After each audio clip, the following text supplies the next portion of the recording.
There's an expression which says having your cake and eating it. This might make us think of greediness, but when you've been the one to buy all the ingredients and you've put them all together and you've baked the cake and then you've put all the effort into making it and you've done it from the heart with love, then it's only fair that you should eat it too, at least a slice. You made it, but you did it for everyone, including yourself. So you get a slice of cake along with everyone else. Bakers and cooks rarely craft their art with just themselves in mind. There's another expression that says, let them eat cake. Apparently, Marie Antoinette said this, using it to show her indifference at the struggles of the poor people who didn't have enough food to eat. The phrase refers to someone having a lack of empathy for those less fortunate than themselves and is said mockingly. Things didn't fare too well for Marie Antoinette, and she was beheaded in 1793 for high treason. History doesn't repeat itself in this case, and the lesson has been learned mocking the afflicted and those with limited means. Eyes are now being opened to social injustices once and for all. The earliest forms of cake came from the Egyptians about 4,000 years ago, who used it as an offering to their gods. However, it became fashionable in Europe about 1,000 years ago and has developed and gained worldwide popularity since then. There are hundreds of different types of cakes with various flavours, tastes and ingredients from all around the globe. Many are named after the places, towns, regions or countries where they were made or invented. The video is divided into two parts. This is part 1, which focuses on UK cakes. The UK isn't famous for its cuisine, which can admittedly be described as a bit bland compared with other countries. However, cakes and cream teas is one thing that the UK does do well, and these are some of the more famous ones. So without further ado, let's take a look at them and build up an appetite. Starting with Victoria sponge cake. Hold on, I hear you say. Victoria sponge cake was a favourite of Queen Victoria, and it's named after her, not a place. You're absolutely right, but this humble light sponge with cream and jam became a basis for many cake recipes, so perhaps it's a good starting point.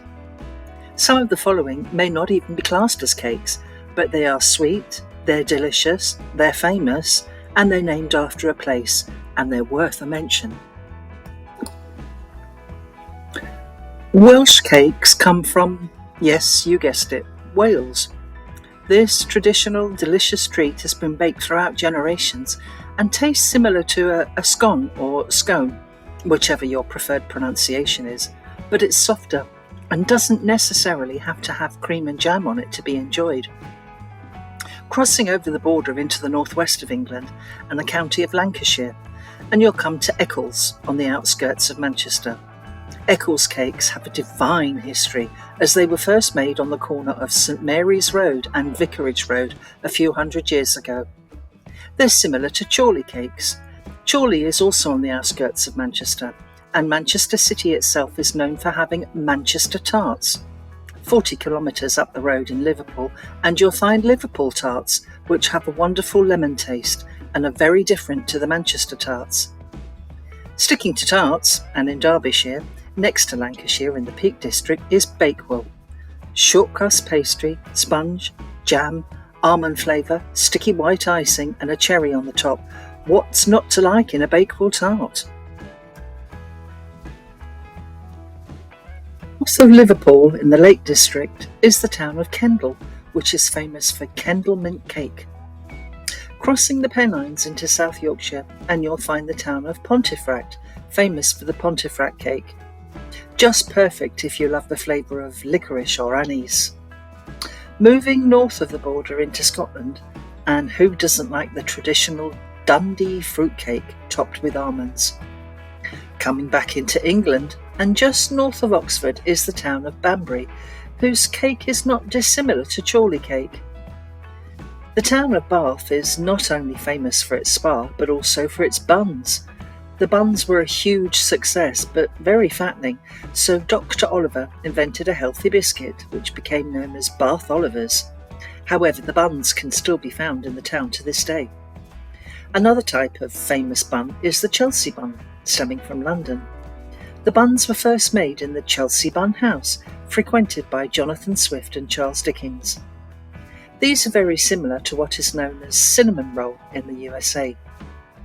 Also coming from London is Tottenham cake, a tray bake of sponge with pink fondant icing and coconut sprinkles on top, a firm school dinner favourite accompanied with custard. Speaking of school dinners and also coming from London is Eton mess cake. It wasn't originally a cake, but a pudding from Eton College, which was a mixture of strawberries, cream and meringue, all messed up together on a plate. Coming south of London and arriving at the Jurassic south coast of Dorset, and there's the Dorset apple cake. Somerset is just next to Dorset, which harvests the most wonderful apples in the UK and makes many types of fruit cider.